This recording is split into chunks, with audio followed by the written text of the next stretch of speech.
Time for another edition of Shelton City Council Looking Ahead with City Manager Mark Ziegler. And Mark, Tuesday night study session for your council. Pretty complicated, pretty in-depth issue coming ahead, and it's about utility rates, basically, water and sewer. Where do you want to start, Mark? Well, let's see. So, yes, water and utility rates. So we establish our rates basically on a 3-year basis. So at the end of 2023, our existing rate structure has no increases or decreases in it if it's warranted. So we study those again on a 3-year basis, take to the council what the recommendations may be to make the system whole. And to make the system whole, so the water fund is separate from the sewer fund. First and foremost, those are enterprise funds, and they're not supported by general tax dollars. So one's property tax or sales tax or anything like that does not support those utilities. They could, but they don't, because those funds tend to pay for streets and police and fire and services like that, and we need to support those programs as well. So the utility rates, again, enterprise fund, they pay for the service and maintenance and operation of those particular utilities. So the water, again, is separate from the sewer. We study what is needed to maintain and operate our system. So our water tanks, our pipes, our conveyance systems, our pumps, our disinfectant systems, all the maintenance operations throughout that entire system, fire hydrants, all the valves, everything that you have. And what we do is we analyze what the true costs are of maintaining, operating that system, and take the amount of users that we have within that system and basically develop a rate. If that rate says that you are falling short because you have a $2 million maintenance program, say, on an annual basis, and then you have debt service from previous loans or capital projects. That's how we the water system has about a $27 million capital improvement program over the next 6 years, which is adding some water tanks, upgrading some pump stations, upgrading some disinfectant systems. Many of our reservoirs and tanks are quite old, some of them 50 years old or so, and so they're nearing end of life. So we have to take that into consideration as well. And then there's about, like I said, $2 million in annual costs to operate and improve some of our systems. They're considered maintenance projects. So the consultant takes these figures, numbers, projects, if you will, puts them into their analysis and determines with some inflationary costs and fund balancing reserves, so you have enough cash flow to pay the bills, what the appropriate rate would be, and that's taken to the council for consideration. The water and sewer are basically kind of mirrored projects, or at least processes, right? So we do this with sewer too, it's a separate enterprise. I guess the third phase of this is general facility charges, and those are charges placed on development. So if you want to build a new house, there is a fee associated with that to hook up to that system. So hook up the water, hook up the sewer.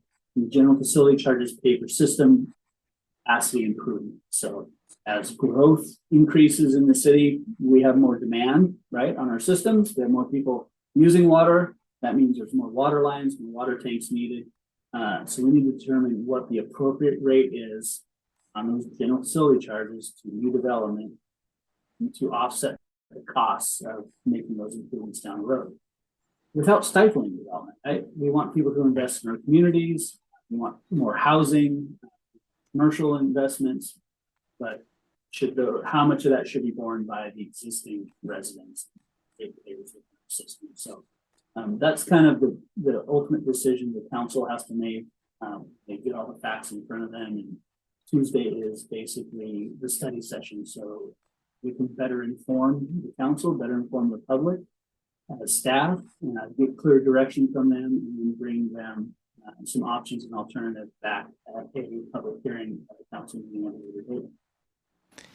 Every time you start talking about rates, somebody always brings up, well, in this town, it's less. Or do you, when your consultant, and maybe you can't speak about what the consultant does, but when the consultant does their analysis, do they consider neighboring communities or like-sized communities? Yeah, we use those as examples, but again, every system is different.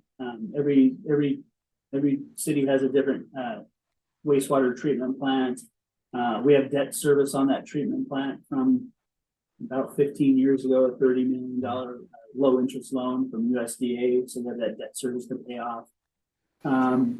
So yeah, it absolutely is a consideration that as a communication piece, but ultimately we have to consider the facts that we have in front of us, and that is what the costs are of providing the service in our community and what the relative rates are to offset those costs. So, and I want to mention too, we've done a great job in receiving grants in our water and sewer utilities. I think the water has received about a $4.5 million in grant funds over the last several years, $8 million or so in the sewer utilities. So we are considering those options, and we're pursuing those at any chance we get, so we can alleviate the burden on the ratepayers.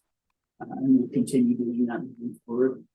But we certainly have to consider all the information in front of us. And if there's any grants or opportunities out there, that's just kind of offsets what may be what may be calculated within the rates of a rate. So the council gets a look at the possible rate increases that are coming up on Tuesday night. Then they have the decision to make about what that rate would be, right? Yeah, exactly right. Yep. And the public, and obviously, we've got inflationary costs too. Right. Costs, especially the last year or two, have been fairly significant. And when you set rates 3 years ago, you don't always plan on what those inflationary costs may be. So there's some adjustments that are included within the new rates. and as always, there will be an opportunity for the public to weigh in with their. Absolutely, we encourage public participation. We don't take public comment at the study session on Tuesday, but there's no decisions made at that point, right? It's just a work session or study session. We will have a public hearing. We'll advertise that appropriately, so our constituents and residents know when that is. And there's a number of ways to participate, whether it's email or calling me directly or coming to the public hearing and testifying.